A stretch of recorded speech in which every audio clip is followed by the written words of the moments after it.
Myoho Renge Kyo Nam Myoho Renge Kyo Nam Myoho Renge Kyo.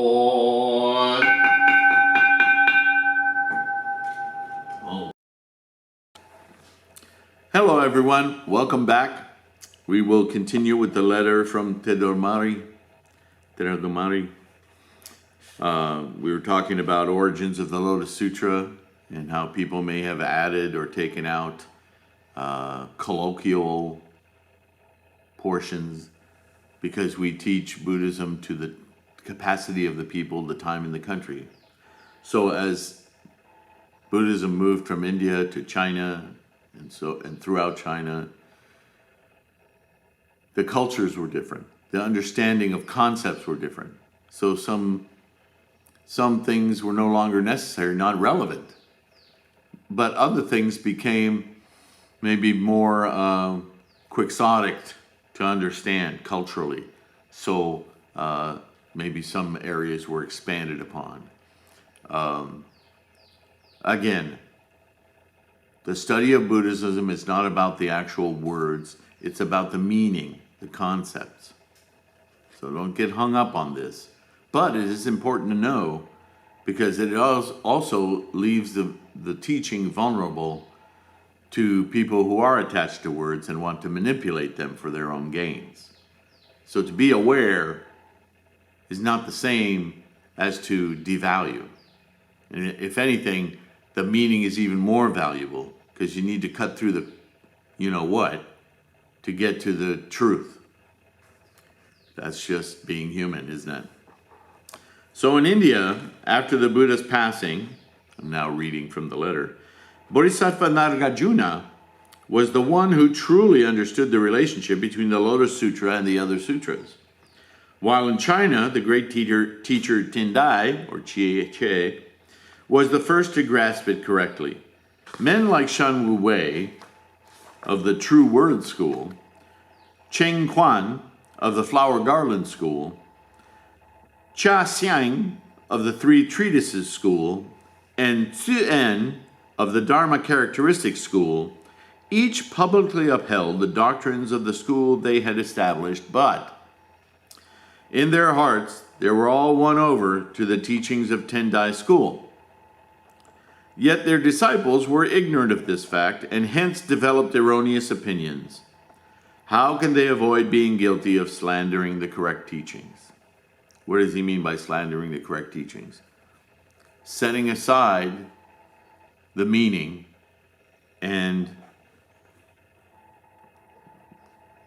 using the rhetoric of alternative systems to gain personally somehow, whether it's money or fame or importance, control, right? Some people criticize me saying Nichiren does not understand the capacities of the people of the time, but goes around preaching in a harsh manner. That is why he meets difficulties. So they're accusing him not of being wrong, notice, but that he doesn't understand that people don't have the capacity to understand these highfalutin concepts. So that's why he gets in trouble. So in other words, he's a truth sayer. And you don't like it. Other people say, quote, the practices described in the encouraging devotion chapter are for bodhisattvas who are far advanced in practice. Nichiren ought to follow the practices of the peaceful practices chapter, yet he fails to do so. Again, admonishment for being right. Others say, I too know the Lotus Sutra is supreme, but I say nothing about it. What? Still others complain that I give all my attention to doctrinal teachings. Damn right. Because Buddhism isn't about your opinion. It's about scholarship. It's about profound understanding. This is truth. This is truth for anybody. short, tall, small, fat, girl, boy, Chinese, Indian, American, Canadian, Yugoslavian, Australian. I'm not going to list every country, so don't feel slighted, please. I'm well aware of all these criticisms against me, but I recall the case of Pian Ho, who had his legs cut off at the knee, and of Kiyomaru, pure man, who was dubbed Kegaremaru, filthy man, and almost put to death. All the people of the time laughed at them with scorn, but unlike those two men, those who laughed left no good name behind them, and all the people who level unjust criticisms at me will meet with a similar fate. In other words, slings and arrows, right? You'll not remember the names of those who disparage Nichiren, but you sure will remember Nichiren. The encouraging devotion chapter says, quote, there will be many ignorant people who will curse and speak ill of us, end quote. I observe my own situation in this passage. Why should it not apply to all of you as well? See, I was saying, this is his humility and his encouragement to his believers. Be careful, practice diligently, but be aware there will be those who don't like you for it. Don't take it personally, but also don't make yourself a victim. They will attack us with swords and staves.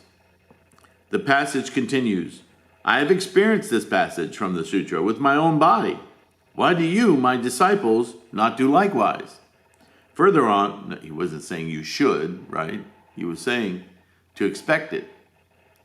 Further on, the passage says, quote, in the midst of the great assembly, they constantly try to defame us, end quote. And, quote, they will address the rulers, high ministers, Brahmins, and householders, slandering and speaking evil of us, end quote. And they, quote, will confront us with foul language and angry frowns. Again and again we will be banished. Again and again means time after time. And I, Nichiren, have been repeatedly driven away, and have twice been condemned to exile. The Lotus Sutra accords with the fashion of the preaching employed by all the Buddhas of the three existences. The past events described in the never disparaging chapter I am now experiencing as predicted in the encouraging devotion chapter. Thus the present foretold in the encouraging devotion chapter corresponds to the past of the never disparaging chapter. Blah, blah. The encouraging devotion chapter of the present will be the never disparaging chapter of the future, and at that time I, Nichiren, will be its bodhisattva, never disparaging. The Lotus Sutra consists of a single work in 8 volumes and 28 chapters, but I have heard that the sutra as it existed in China was long enough to stretch over a whole yohana. In other words, there must have been many more chapters to it. The 28-chapter version used today in China and Japan represents the most essential portion of an abbreviated version. Let us set aside for now the revelation section of the sutra. In the following transmission section, the 3 pronouncements of the Treasure Tower chapter are delivered to the assembly gathered at Eagle Peak and present at the ceremony in the air. As to the vow made in the encouraging devotion chapter by the 20,000, 80,000, and 800,000 million Nayutas of great bodhisattvas, a man of shallow wisdom like myself cannot comprehend it. But the phrase, quote, in an age of fear and evil, end quote, that appears in this chapter nevertheless indicates the beginning of the latter day of the law. The following, Peaceful Practices chapter, refers to this age of fear and evil with the words, in the latter age. And looking at other translations of the sutra, we find that in the Lotus Sutra of the correct law, it appears as in the latter age hereafter, or in the latter age to come. While in the supplemented Lotus Sutra of the wonderful law, it appears as in an age of fear and evil. In this latter age, which corresponds to our own time, The three types of enemies have appeared, but not a single one of the 800,000 million Nayutas of Bodhisattvas is anywhere to be seen. It is like a lake that has dried and is missing its full share of water, or a waning moon that is far from full. If the water is clear, it will reflect the moon's image, and if trees are planted, then birds can nest in them. Therefore I, Nichiren, propagate this sutra in place of the 800,000 million Nayutas of Bodhisattvas. I ask that those Bodhisattvas grant me their aid and protection. The lay priest who bear this letter tells me that you instructed him to accompany me to the province of Sado. But in view of the expenses of the trip and other difficulties, I am sending him back to you. I already know the depths of your consideration. Please explain to the others that what I have written here. I am very much concerned about the priests who are in prison, and I hope you will inform me of their situation at your earliest convenience. So, very compassionate letter, very wise letter. Once again, always impressed at Nichiren's scholarship.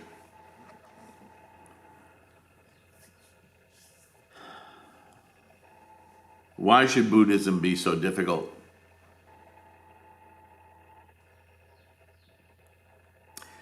It is a natural state, after all. If we're to understand the voluminous teachings of Buddhism, the central point is that everything has this as a foundational state, the Buddha mind. If you read Perfection of Wisdom sutras, Nagarjuna explained very deeply the way the mind makes reality, the way our perception of reality is the mind at work. And since our mind is created of this tremendous momentum of energy, this kinetic force that constantly wants to be, right? You read things on becoming, like in my book, Beyond Zen.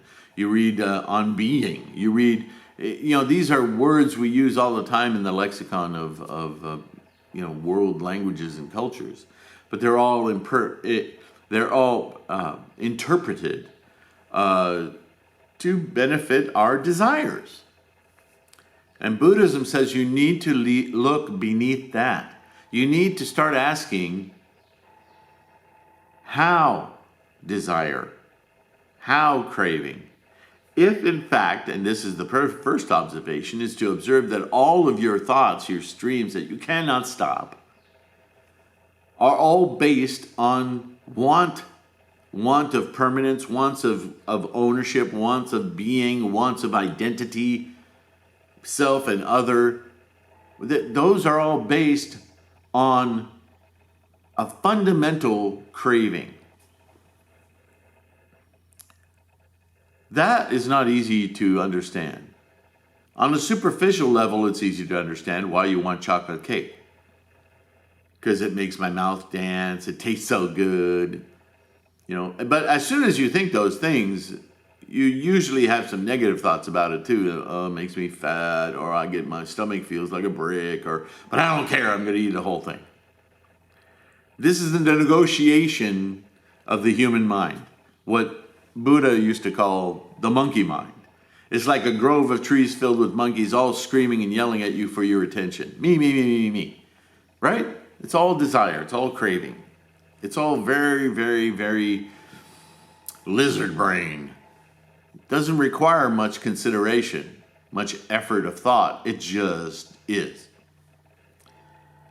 So, to realize that about every aspect of our lives, why we like certain colors or patterns, why we want certain people, certain clothes, certain things, phenomena, why we mow grass, why we grow plants, why we eat certain foods, blah, blah, blah, blah. On some level, it's pretty easy to see, and you go, yeah, we're all a bunch of da-da-da. We're just following, what we want, but what's wrong with that? Well, It doesn't bring you happiness. It doesn't make the world better. It doesn't bring you peace. What it ultimately always brings is some form of suffering. Emotional, physical, name it. What is Buddhism about? Liberating ourselves from suffering. So how can we liberate ourselves from suffering? We need to shut up the cravings. We need to get them under control. We need that mind, that huge human mind of distinctions that creates these cravings. We need to stop it driving the boat of our life. We need to look at that grove of monkeys, and we can't kill them all. We can't shut them all up. But we need to put them out of mind. They're still there. They'll always be there because that's part of our humanness. It's part of being human. But we can transcend the monkeys. We can leave the monkeys there, but they don't need to influence us. This is what Buddhism is saying about letting go of attachments. Because cravings is another way of saying attached to. I'm attached to having that. I'm attached to the dance of cream cheese icing in my gums and teeth and tongue. I'm attached to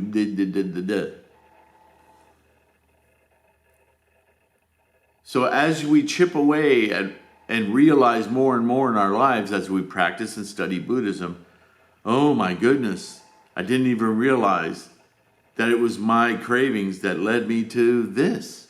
I understood it on this level, but I did, wow, suddenly I get it here. Whew, it makes you very humble. Not that you're not in control, because in Buddhism, this is the fundamental difference of Buddhism from, quote, religion, is that the more you study and the more you practice, the more you understand you are your own making. And here's the maybe the more significant and more difficult part is that the world you live in is of your own making because it is perceived through the thing of your own making, yourself. That's why this is difficult to encounter and difficult to practice. And this is why so many sects thought, that's too far. Can't do that. I need to just stay on this level. I need to do mudras and mantras.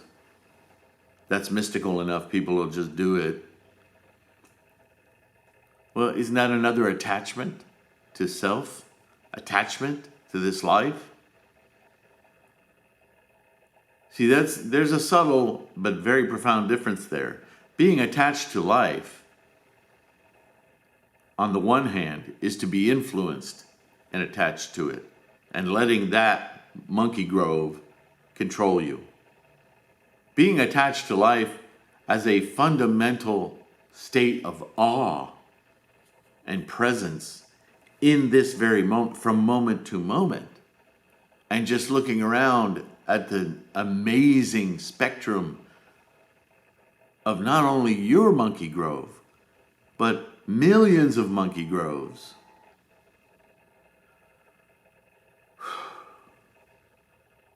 That's hard to fathom. That's hard to be in. And from that, as we look about and see others, we can see with some clarity their grove of monkeys, their struggles. That's Buddha's compassion. So for those of you using the word mindfulness, understand that that's a very superficial view of this. Real mindfulness is the perspective I'm trying to describe to you in words. It's very difficult. It takes a great deal of effort. Buddhism isn't something you just get baptized and you're one. Buddhism is something you constantly work at. Constant effort. It's not easy, but the rewards are immense. So I encourage you, as you've encountered this video, as you've encountered these teachings, you're ready. And you're fully capable. As Nichiren would say, your fundamental nature is Buddhahood. This is what Shakyamuni said. That's what his whole method was about. Boy, it was hard to get people 2,600 years ago or 3,000 years ago, depending on the calendar you use, to try to get them to understand that. It's still hard today for people to understand that. But now, at this point, we have the capacity to understand this. This isn't ungettable. We don't have to play around. In fact, if we do play around with simpler teachings, we're actually creating a diversion, an obstacle. Monkeys.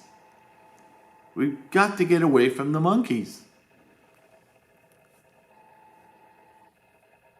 Oh, I injured my neck last week. I apologize.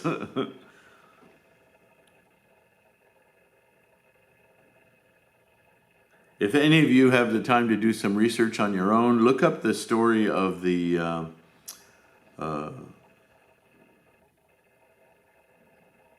turtle and the sandalwood log. It's a fable, but it's an illustration, a story, as all Buddhism is, to help you understand this precious moment. This precious opportunity you have to study this teaching. It's rare. We take things like this for granted, but this specific Buddhism of the Lotus Sutra, this Namo Myoho Renge Kyo, it's not easy to find. So, with that, again, how much do I appreciate you? Can't quantify it. Take care in your life, study, teach me. Yes, that's the challenge, isn't it? It's my challenge. Namo Myoho Renge Kyo. Thank you for being here. See you next time. Bye-bye.